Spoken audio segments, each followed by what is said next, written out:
Hello, everybody. Good evening, Susan. Hi, Lee. And we're back together for another Geeks Assembled session. Woohoo. Uh, and today we're going to sit down and talk about the 2023 movie, which is a prequel to a 1971 movie, I think it was, hmm starring Gene Wilder back in the day. But this time we've got Timothy Chalamet in the lead as a young Willy Wonka. Yes, we're talking Wonka. Um, it's all dancing, all singing, all fantastical, like the original movie was. So we're going to go over to Susan and her opening thoughts on Wonka. All right. Well, hello and welcome to our podcast. We make no sort of grandiose AI inspired statements that our podcast will be the most entertaining thing ever. We don't have we won't put you in we also will not leave you in a warehouse an almost completely empty warehouse in Scotland with a bunch of rubbish little pictures on the walls. Oh my God. You've seen that, have you? Well, we've seen that, have we? Oh my God. Wow. And yeah, so I mean, I just feel really bad for those kids paying $45. What was it, like 35 pounds? £35, something like that. Oh my God, that was rubbish. Ah, poor those poor kids.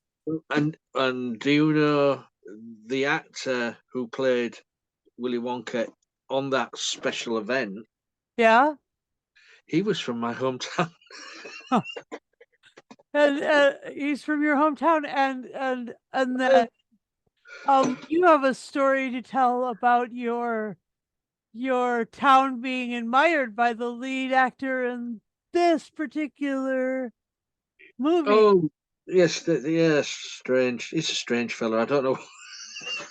I don't know what.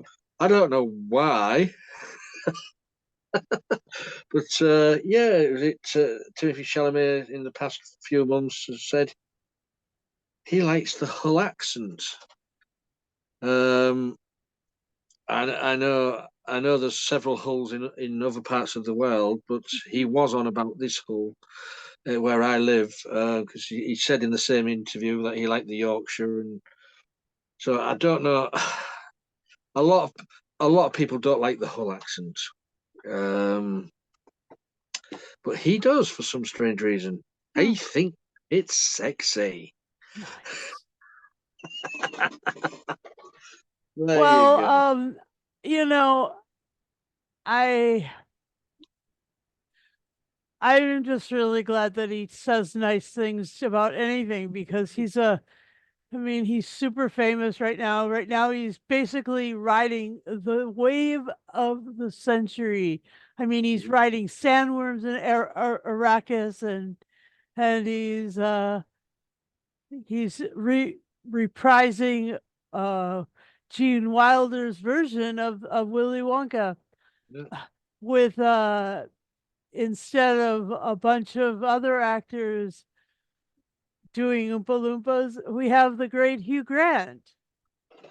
I mean, you can't even you couldn't make this stuff up. It's just so amazing. Yeah, Timothy Chalamet is at the top of his game right now. And this is it, I hope that this movie does really well for him. And I hope that he continues to continues to find Hull sexy, and I think that that was hilarious. Oh my gosh, I thought that was so funny. And it was so funny, like the whole thing that happened up in Scotland. I felt really bad for the kids, but I thought it was funny, especially especially like the candy, the wealth of candy that they were given, like three jelly beans each or something. The hell? I mean, the fourth doctor would have at least given you a jelly baby for Mm. sake. Oh my gosh. Anyway. Yeah, that was so sad. I can't believe that. Anyway, so um 2023. It was a good movie.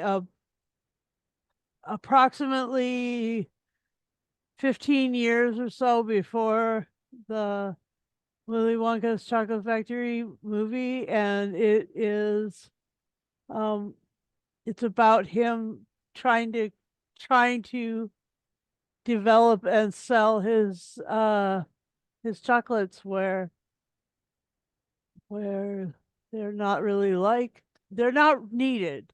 That's what it was. It was like, no, we have three other chocolate makers in this town. Your chocolate isn't needed, says The the car, chief of police. the cartel.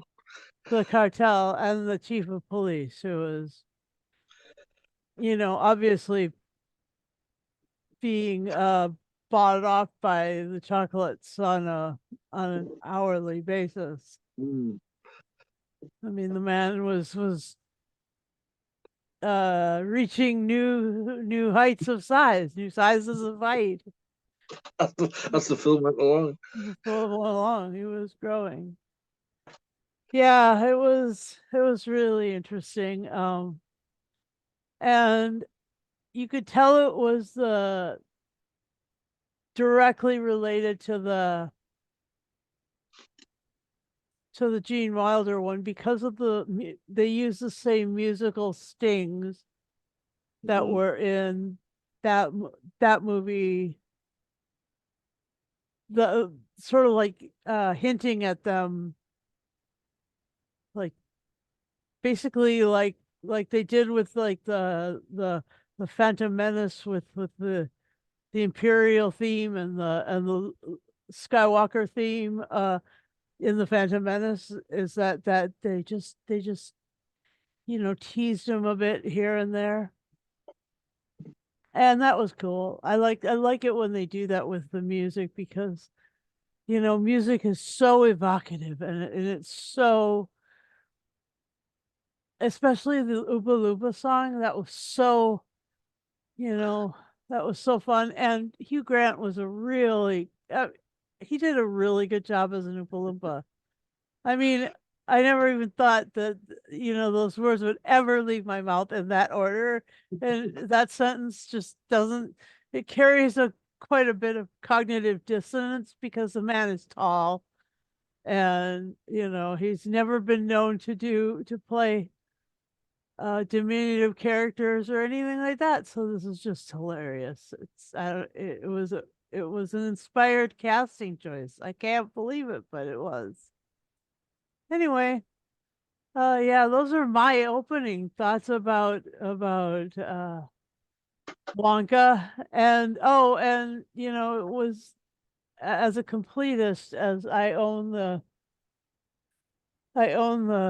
Gene Wilder one and the Johnny Depp one, and I figured I had to buy this one, so I'm going to buy the DVD as soon as I can, but I bought the file Oh, from iTunes so that I could watch it over and over again, and it has some extras, and that's fun too. Anyway, back over. What's your opening or? well, yeah. When this was announced that there was going to make a prequel to the Gene Wilder movie, I thought, whoa. Like many people did think, leave it alone, don't touch it. Just leave it there. You don't need a prequel. Yeah, kind of. Um, but they have honoured. They've honoured the movie. They've shown love to the original, and there's a lot of nods to the original movie in this.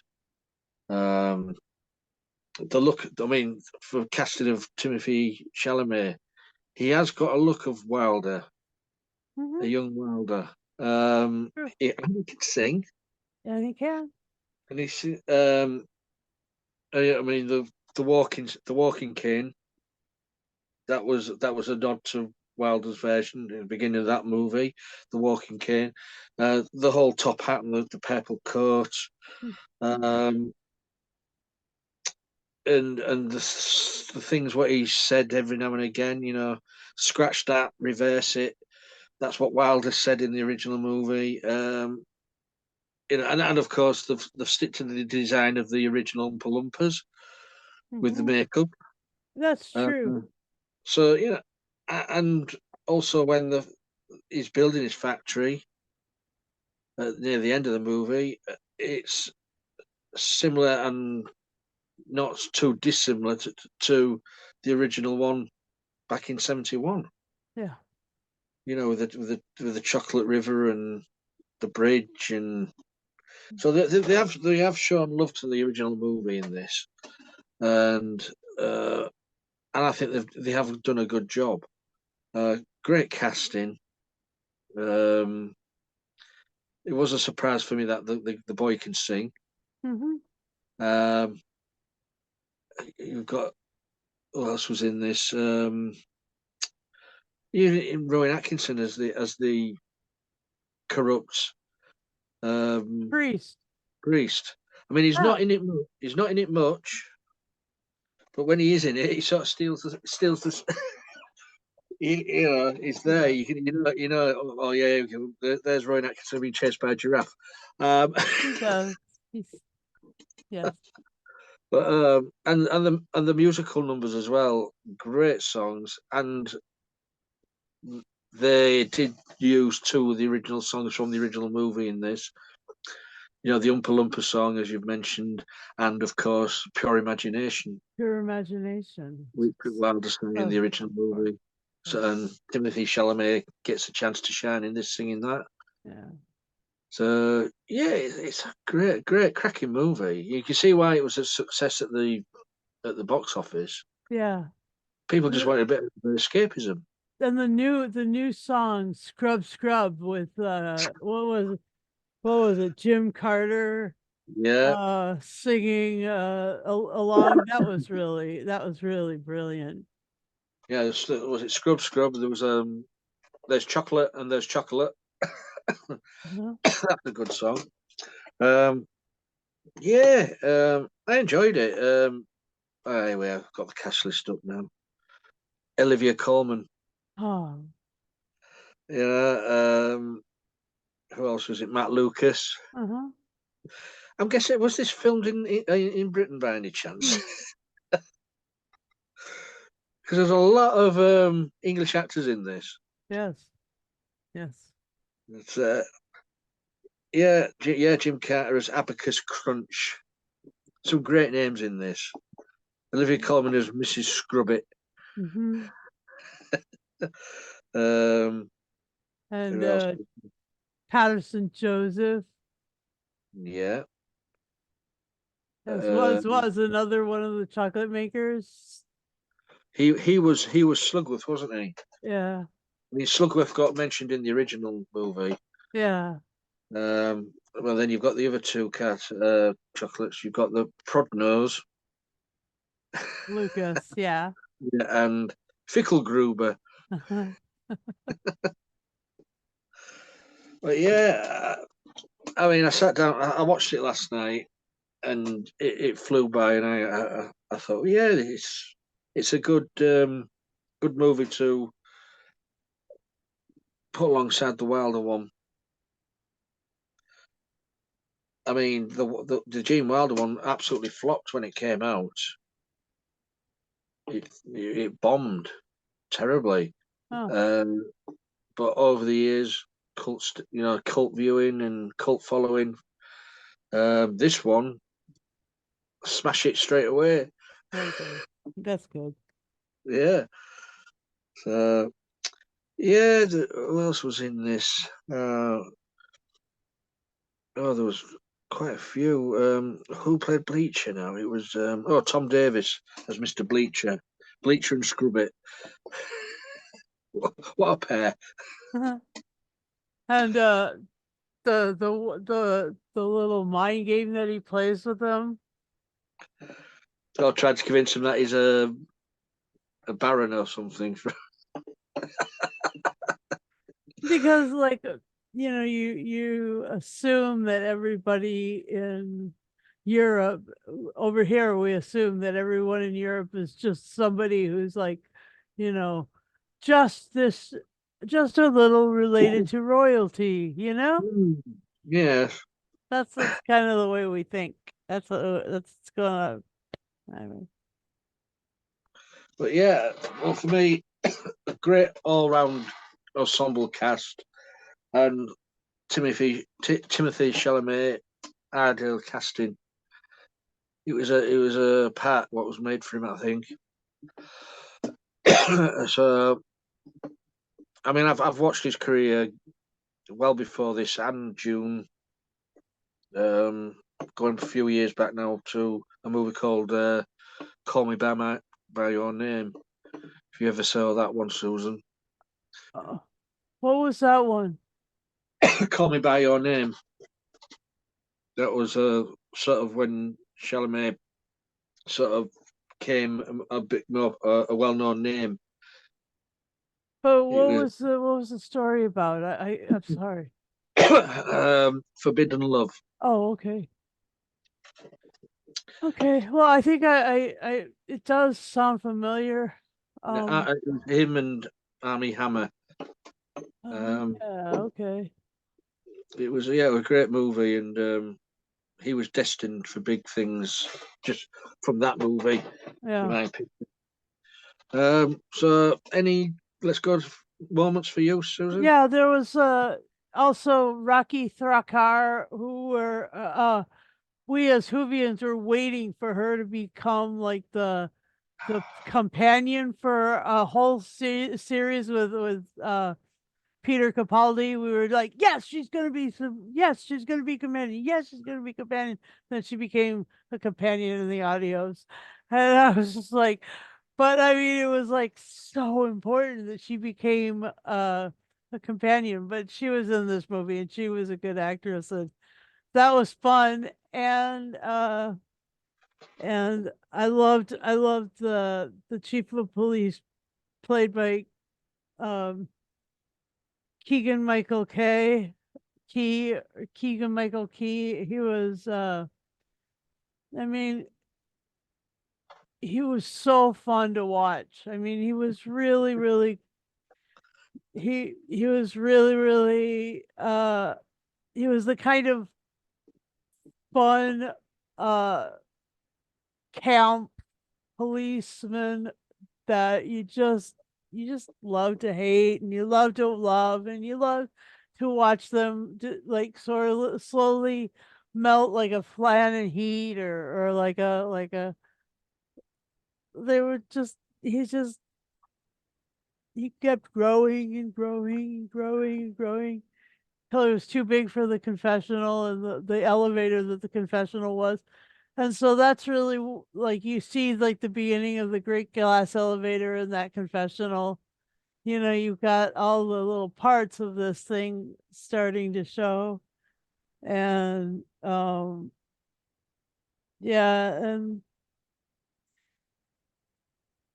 and then there was the other officer, Officer Affable. Oh my gosh, hilarious name and hilarious. I mean, he was just it was really funny and fun. And so like the way that they address the whole police and the cartel and the legality and like all that stuff was amazing. And they all those obstacles, those uh deviations that they made Wonka go through to really set up his shop and really develop it.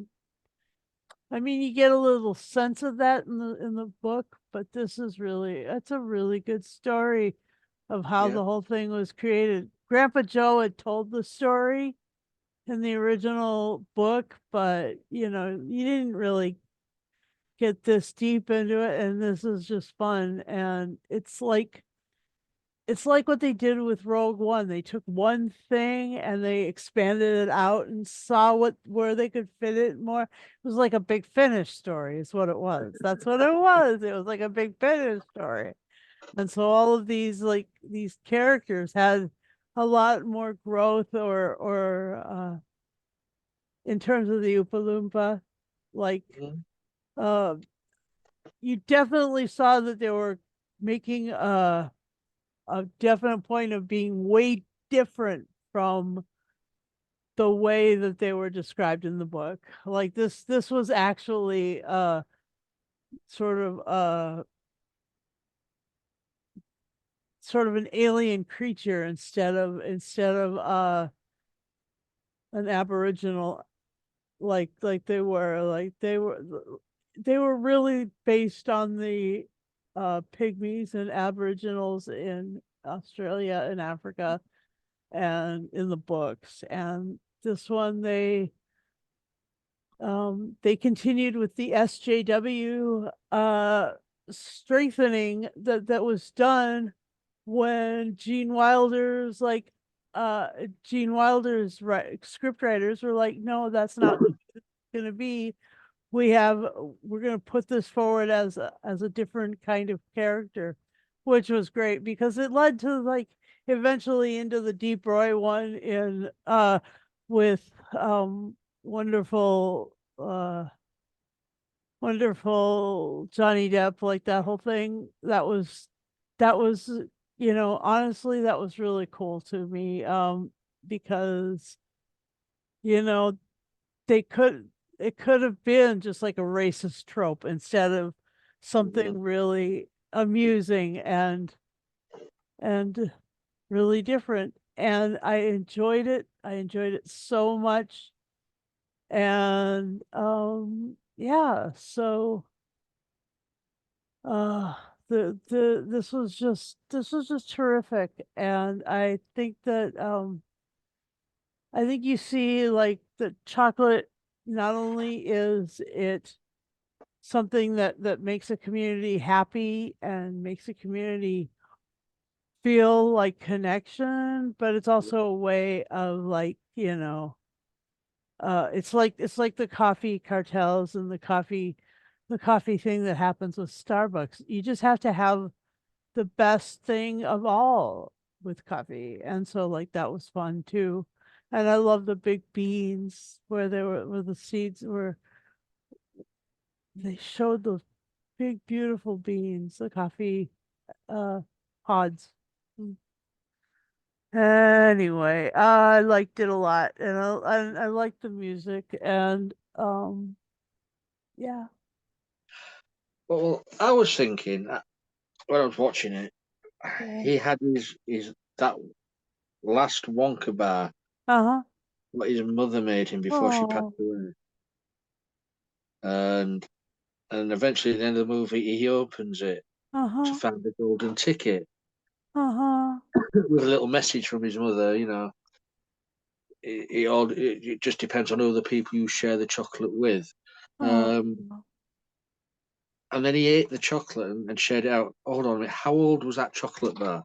Oh, a few years. Like, 15, 20 years. I'd have said no, thank you. They're covered in mold. But but you mentioned Roald Dahl's second book, The Great Glass Elevator, Yes. the Willy Wonka book. We need that being made into a movie. Okay. We do. I mean, we've had a prequel, we've had a remake. Mm-hmm. Now we need the The sequel to sequel.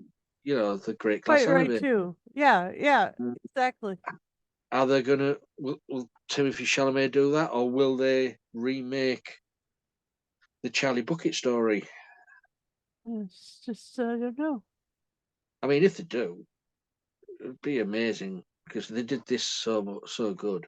Mm-hmm. But yeah, I've always wanted to see the Great Glass Elevator made into a movie. Yeah, I just don't, it would be so I think that what you're saying is probably a better idea for Timothy Chalamet because he can't be always recreating other people's roles like Mm. Kyle MacLachlan and he doesn't need to recreate everything. He No, just needs to do something new also. hmm that's I true. mean, otherwise, he's just riding everybody else's coattails, you know? Yeah, but yeah, a good fun family movie. Yeah. And you did when you were sat watching it. You did when the music numbers was on. Your feet were my feet were tapping, and Hmm. I was going like that. Oh yeah, with the Umpa Lumpa song. Yeah. So, anything else you would like to say about Wonka? Yeah, it was a good start for our chocolate based weekend. We're also reviewing Now That's What You Call a Chocolate Bar by Have I have I got a chocolate bar Have for I Got you? a Chocolate Bar for You? Yeah. And that's by In connection there, Ray confessional. Bradbury. Yep. So Yeah. it's a good weekend of chocolate enjoyment, and so yeah, I believe that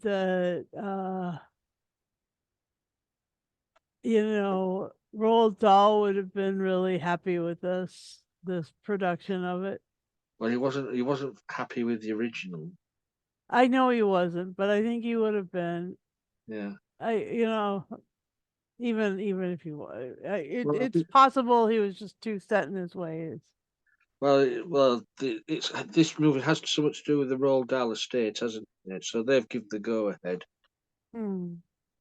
So I didn't know, but I'd yeah, assumed. it said somewhere on the opening credits or the end credits or something like that. Oh, good. So they've backed it. Okay, good. Whoever the Roald Dahl estate is nowadays. Yeah, yeah. So, might be Sophie Dahl. Hmm. You never know. So what would you give this movie then? I would give this uh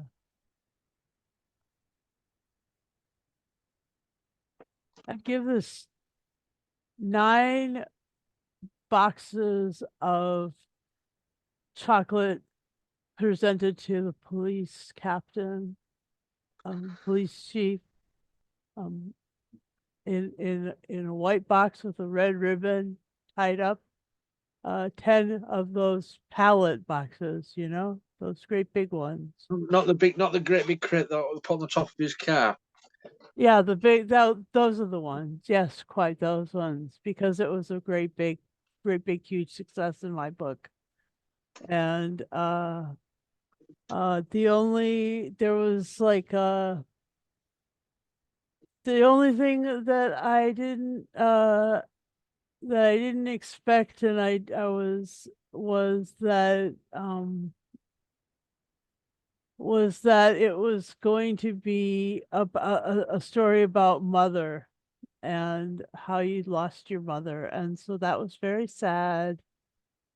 And those tears in the chocolate, I suppose, just added salt to the mix. But that was But he found his mother in the end, I know, but and also Noodle found her mother. yes, it's true. So it's all about loss and finding again. Yes, and but the sadness is there, Mm. and that just adds the salt to the chocolate. So big, great big, presented to police chiefs of chocolate. Anyway, mhm. And your final say and score, my I friend? enjoyed it. I enjoyed it. I enjoyed the acting. I enjoyed the musical things. Um, so for me, I'm giving it 10. Hmm.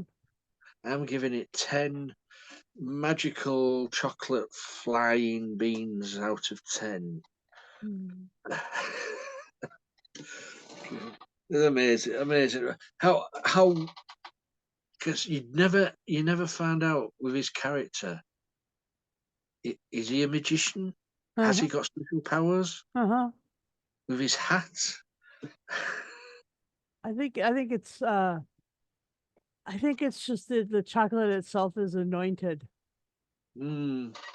I used to eat donuts from a donut shop in Montana called New Day Donuts, and that chocolate was anointed. Like you could feel the earth shake. You could feel, the pleasure of supreme beings on you. It's just that simple. It was that anointed. So yeah, I've chocolate at times has that possibility or that capability, shall we say. Mm. And so we enjoy finding that chocolate that does those magic things for us. But the important thing is to know that he was he was using it in such a joyous way that those other three chocolate makers had to come down on him like a ton of bricks, and that was, you know, that was the good. That was the awesome sort of obstacle to overcome. And Yeah. that was really the uh the strengthening of our mate of our hero, of our character, our Willy Wonka being a heroic character, that's that strife with Finkelgruber, Prodnose, and Slug. These names. Oh my god. Prodnose, like a nose that you'd stick in somebody else's groin or their bum or something. And Finkelgruber and and They had an accident where they Slugworth. died. I mean, oh my gosh, it was hilarious. Yes, they did have an accident. And the you know, their chocolates were amazing. They were able to they their chocolates were able to control government and police and things like that. So that's what they were. They had like I don't know what you call it, political power. What in some places is called the leaven of Herod. It's like a monkey wrench in Mhm. the governmental works. Yeah, Mm. so that was the amazing thing about those three chocolate makers is that their chocolates had political power. I don't know. That's amazing. But then Wonka came and he's like, "No, I want relational power. I want emotional connection. I want people to feel love because of mother." And then it's all tears. And then you want to cry. And But, I'm giving, and I'm giving my chocolate away. and I'm giving and what is that about? I mean, really. Like giving chocolate away? That's just so sweet. I had to get the custom up, I suppose. Mhm. Yeah, Yeah. yeah. Create like everlasting customers, like an everlasting gobstopper. Mm. But Hmm. just remember, do not put Yeti sweat into the mixture. I know, right? Where did Mrs. Scrubbit get the Yeti sweat from? I don't know, but the beards and the hair was amazing. Anyway, that is our little review of Wonka. Me and Susan enjoyed it.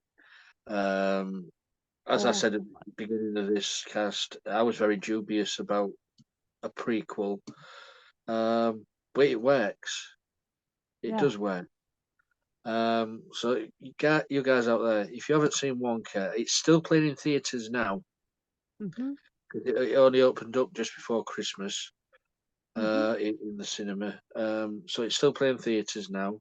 It's released on DVD this week. Oh, Uh, how's it man's now? Very man's good. coming. Man's coming tomorrow. Oh, very good. Um, but yeah, a very enjoyable movie. So guys, leave a comment below if you've seen the movie. Let us know what you thought of it. Um, leave a comment below if you'd like to join us on our little casts. You'll find us on Wow. all the social media. This video gets shared about on all of them, so you can leave a comment on any any one of the videos That's when you good. find them. If you want to join us, please, 18 plus, or that's all we ask of you.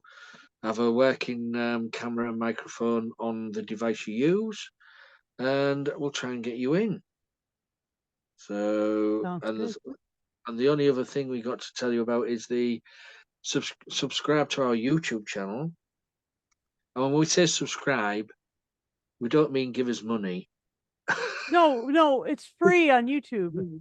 Because some people always say to me, subscribe, and how much is that going to cost me? It doesn't cost you anything. It's nothing.